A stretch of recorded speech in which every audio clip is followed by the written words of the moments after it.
Assalamualaikum dan kembali bersama. Hari ini kita nak borak pasal filem terbaru yang sedang hot di Netflix, Dendam Malam Kelam tahun 2025. Ini filem thriller psikologikal yang boleh buat kita tak senang duduk, penuh twist dan honestly, salah satu remake terbaik yang pernah aku tengok. Arahan Daniel Rifki dibintangi nama-nama besar macam Arya Saloka, Bron Palare, Marissa Anita dengan Davina Karamoy. Filem ni keluar di pawagam Mei 2025, lepas tu masuk Netflix dan terus jadi favourite ramai orang. Rating IMDb sekitar 6.7, tapi banyak review cakap ni underrated. Kalau korang suka filem yang main dengan otak macam mind-bending thriller, ini wajib tonton. Video ni spoiler free untuk yang belum tengok. Aku akan bahas plot asas, comparison dengan original, cast, production dan kenapa filem ni best. Let's dive in. Bahagian 1, sinopsis tanpa spoiler dan hook. Jadi, cerita Dendam Malam Kelam berlaku di malam yang kelam betul. Literally, ada mayat seorang wanita kaya, Sofia, yang tiba-tiba hilang dari morgue hospital. Suami dia, Jeffrey, lakonan Arya Saloka, jadi suspek utama. Lepas tu, ada detektif tegas Arya Pradana, lakonan Bron Palare, yang tak nak lepaskan kes ni. Filem ni mostly set di satu malam je, sekitar 8 jam siasatan. Di morgue yang super eerie. Bayangkanlah, gelap gelita, sejuk, mayat-mayat sekeliling, tiba-tiba ada benda pelik-pelik jadi. Jeffrey panik gila dan soalan besar, mayat tu pergi mana? Siapa ambil? Atau ada something lebih sinister? Ini bukan horror jump scare biasa guys, lebih kepada psychological thriller. Dia ada main dengan guilt, paranoia dan rasa bersalah.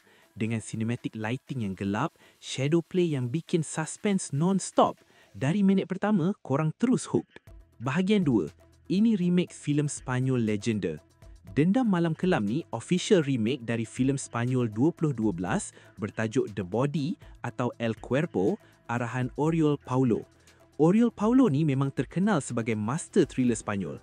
Dia juga buat filem macam Contratiempo, The Invisible Guest yang actually lagi power dari filem The Body. Komen kalau korang nak aku review filem The Invisible Guest. Filem The Body original tu dah legenda dalam genre mystery thriller. Plot hampir sama, mayat hilang dari morgue, suami suspek, detektif siasat, penuh deception dan revenge.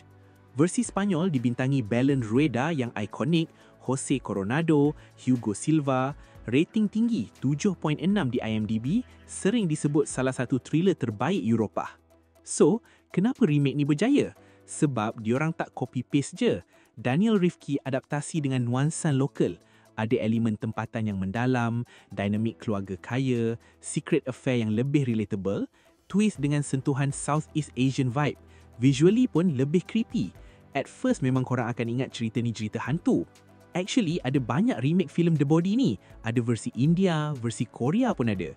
Tapi versi Indonesia ni banyak review cakap salah satu yang paling setia pada original tapi ada identiti sendiri. Falcon Pictures punya production memang solid.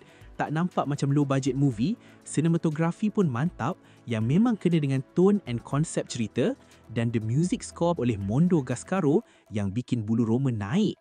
Bahagian 3, cast and acting top notch. Sekarang borak pasal cast.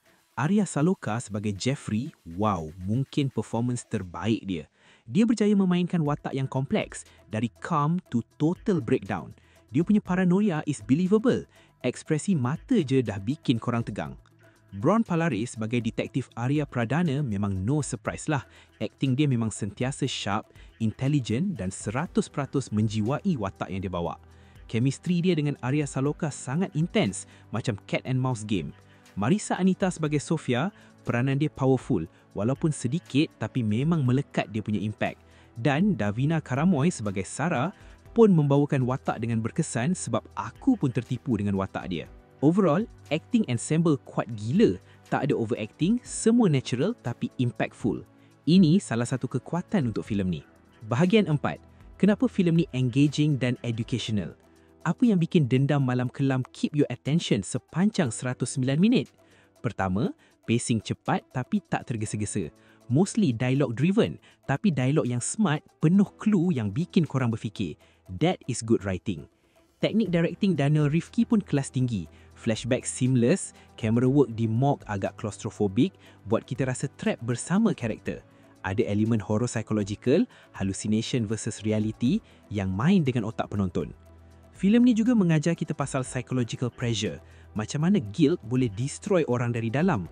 Juga importance of logic dalam investigation. Detektif guna evidence step by step. Untuk peminat-peminat filem, ini contoh filem remake yang bagus. Not just copy-paste scene by scene atau shot by shot. Filem ni elevate the original tanpa hilang essence. Kesimpulan dan recommend.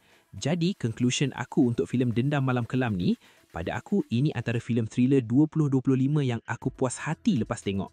Super engaging dan aku jamin korang tak boleh pause bila dah start tengok. Overall, rating aku 4/5. Boleh tonton di Netflix sekarang ni. Kalau dah tengok, komen bawah twist mana paling shock. No spoiler untuk orang lain ya. Like, subscribe kalau suka video macam ni, share dekat kawan yang suka thriller. Thanks for watching, jumpa lagi dan ciao.